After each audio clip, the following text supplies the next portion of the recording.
اور آپ ہفتے میں 3 دن خطاب فرماتے تھے. ہفتے میں 3 دن خطاب فرماتے تھے، جمعہ کے دن، اتوار کے دن، منگل کے دن. جمعہ کو جمعہ سے قبل، اتوار کی صبح اور منگل کو شام. ہفتے میں 3 دن آپ خطاب فرماتے اور 7 دن آپ علم پڑھاتے تھے. خطاب کی مجلس میں 70,000 سے لے کر 1,00,000 تک افراد شریک ہوتے.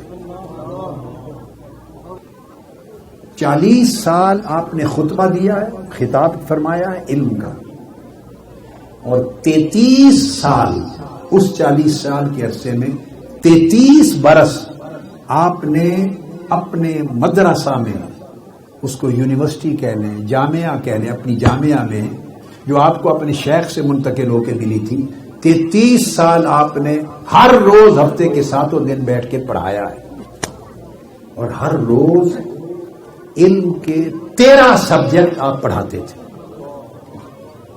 اور آپ کی 70,000 سے 1,00,000 سامعین کی جو مجلس ہوتی عمومی، اس مجلس میں 400 کے قریب علماء یا کاتب بیٹھ کے آپ کے خطاب میں سے علم کو لکھتے تھے. حافظ ابن حجر اسقلانی نے لکھا ہے، امام ابن حجر اسقلانی نے، کہ آپ مذہب شافعی اور مذہب حنبلی دونوں مذہبوں پر فتویٰ دیتے، اور عراق اور ارد گرد کے ملکوں سے فتویٰ آتا، اور آپ نے لکھا ہے کہ کبھی فتویٰ کا استفتاء ایک دن بھی آپ کے ٹیبل پر یا آپ کی مجلس میں نہیں رہتا تھا، پڑھ کے آپ کو پیش کیا جاتا، اسی وقت اس کے پیچھے فتویٰ لکھا کے روانہ کر دیتے. تأمل اور تفکر بھی نہیں کرتے تھے، علم اتنا مستعذب رہتا تھا. ایک مرتبہ 100 فقہا، کیا 100 فقہا چوٹی کے، ان کی سمجھ میں نہیں آتا تھا کہ یہ اتنا علم ان کو آتا کہاں سے ہے. کتابیں ہم بھی پڑھتے ہیں، مدارس میں ہم بھی جاتے ہیں، مطالعہ ہم بھی کرتے ہیں، یہ علم کہاں سے ان کا ورود ہوتا ہے، ان کے علم کا اور ان کے نزول ہوتا ہے. 100 فقہا کی جماعت آپ کا امتحان لینے گئی. انہوں نے سوالات کیے اور تھوڑی دیر آپ کی گفتگو سن کر 100 کے 100 فقہا نے اپنے کپڑے پھاڑ لیے اور سروں کو پیٹ لیے. ان پر حالت وجد طاری ہو گئی کہ ان کے علم کے جو وسائل اور ذرائع ہیں اور جو مصادر ہیں وہ ہمارے فہم سے بھی بالا ہے.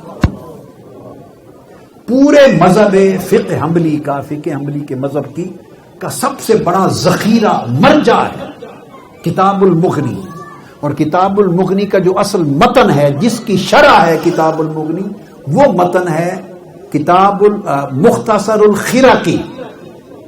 یہ ابن قدامہ مقدسی جنہوں نے کتاب المغنی لکھی ہے، انہوں نے مختصر الخرقی حضور غوث پاک سے پڑھی ہے رضی اللہ تعالیٰ.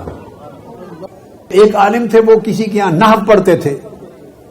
وہ کہتے تھے ہم کئی بار سوچتے تھے کہ ادھر ہم نے کیا سننے جانا ہے حضور غوث پاک کے درس میں، ہم نحو پڑھتے ہیں. تو نحو ایک ایسا علم ہے، اس کے اوپر بڑا گھمنڈ ہوتا ہے. بعض فنون کے اوپر بندوں کو گھمنڈ ہوتا ہے، فنون جو ہیں وہ بڑی میں پیدا کر دیتے ہیں. معقولات کے جو فنون ہیں، فلسفہ، منطق، بلاغت، نحو وغیرہ، زبان، یہ ذرا میں زیادہ پیدا کرتے ہیں.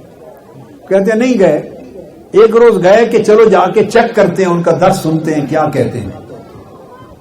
وہ کہتے ہیں ہم آ کے بیٹھے آپ کے درس میں، تو ہم چونکہ نحوی تھے، ہم عادی تھے فنون اور بلاغت کی اور لغت کی اور نحوی چیزوں کو سننے کے، تو درس آپ کا معرفت پر ہو رہا تھا. تو کہتے ہیں ہمیں مزہ نہیں آیا، ہمیں مزہ نہیں آیا. 70,000 لوگ بیٹھتے تھے سننے کے لیے، تو کسی کونے میں وہ بھی بیٹھے تھے. کہتے اب اندر مزہ نہیں آیا، جو ہی خیال آیا کہ مزہ نہیں آیا، آج نحو کا سبق بھی گیا اور یہاں بھی مزہ نہیں آیا. وہ دور منبر پہ حضور غوث پاک معرفت کا مضمون بیان فرما رہے تھے. جو ہی دل میں خیال آیا، آپ نے میرا نام لے کے مخاطب کیا، فرمایا کہ تمہیں اپنی صحبت میں اس لیے نہیں بٹھایا کہ نحو کا سیب وہ بنا دوں تمہیں. تم نحو کا اللہ کی معرفت کے ساتھ مقابلہ کرتے ہو. یعنی کوئی بیٹھا خیال لاتا تو اسی وقت مخاطب ہو جاتے آپ. 3,000 علماء اور تربیت یافتہ اشخاص ہر سال آپ کے دست مبارک سے علم اور تربیت پا کے فارغ التحصیل ہو کے نکلتے تھے۔ سلطان صلاح الدین ایوبی کی فوج میں فلسطین فتح کرنے والوں میں اکثریت جن علماء کی تھی وہ سارے حضور غوث پاک کے شاگرد تھے۔ علامہ ابن الجوزی ایک اور محدث، یہ دونوں آپ کی مجلس میں بیٹھے ہوئے، ایک قاری نے قرآن مجید کی آیت کی تلاوت کی، آپ نے آیت سن کے فرمایا آج اس کی تفسیر کرتے ہیں، آپ نے اس کی ایک تفسیر کی۔ ساتھ بیٹھے ہوئے عالم نے علامہ ابن الجوزی سے پوچھا آہستہ سے، آپ کو یہ تفسیر معلوم تھی؟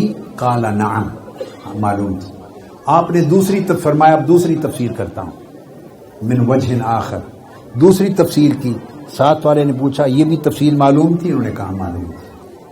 آپ نے فرمایا تیسری تفسیر کرتے ہیں، تیسری چوتھی تفسیر الگ الگ ایک ہی آیت کی مختلف وجوہ سے تفاسیر بیان کرتے رہے، حتیٰ کہ 11 تفسیرات جب ہو گئیں ایک ہی آیت کی تو 11 تک علامہ ابن جوزی ساتھی کو بتاتے رہے پوچھنے پر کہ ہاں یہ بھی مجھے معلوم تھی، تو 11 تفاسیر۔ اس کے بعد آپ نے 12ویں بیان کی، پوچھا معلوم تھی؟ قال لا، یہ میرے علم میں نہیں۔ پھر آپ نے 13ویں تفسیر بیان کی اسی آیت، پھر 14ویں تفسیر بیان کی اسی آیت، حتیٰ کہ 40 تفاسیر، ایک ہی آیت کی 40 تفسیریں بیان کی، الگ الگ الگ الگ معانی، ایک ہی آیت کے وجوہ۔ جب 40 بیان کر چکے تو وہ اس وقت تک عالم حیرت میں غرق ہو کے اپنا ہوش و حواس گم کر بیٹھے تھے، علامہ ابن الجوزی اور دیگر مفسرین اور محدثین جو آئے ہوئے تھے۔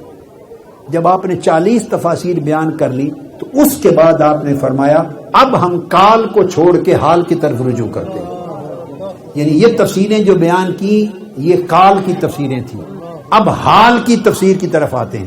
جب آپ نے یہ کہا تو علامہ ابن جوزی وجد میں آ گئے، بے ہوش ہو گئے اور بے ہوشی میں اپنے کپڑے پھاڑ دیے۔ یہ علامہ ابن الجوزی، یہ عالم ہوتا علماء کا، محدثین کا، فقہاء کا، متکلمین کا آپ کی خدمت میں۔